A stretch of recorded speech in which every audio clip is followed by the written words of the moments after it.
अध्यात्मामध्ये निर्मळ पवित्र अंतकरण अतिशय महत्त्वाचं असतं. माऊली ज्ञानोबा सांगतात, यापरी बाप पुण्य पवित्र. अंतकरणाची शुद्धता पावित्र्य हे पुण्य निर्माण करणारं असतं. आणि अध्यात्मामध्ये पुण्य पवित्र असं पावन अंतकरण हे सर्वात श्रेष्ठ आहे.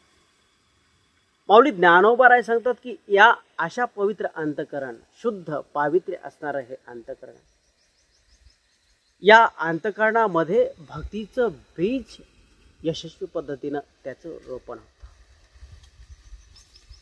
आणि या भक्तिरूपी बीजाची पेरणी करायची जर असेल तर त्यासाठी सर्वोत्तम सुक्षेत्र हेच जगी भक्ती बीजाशी सुक्षेत्र. माऊली ज्ञानोबा सांगतात की भगवंताच्या कृपेसाठी कोण पात्र असतो?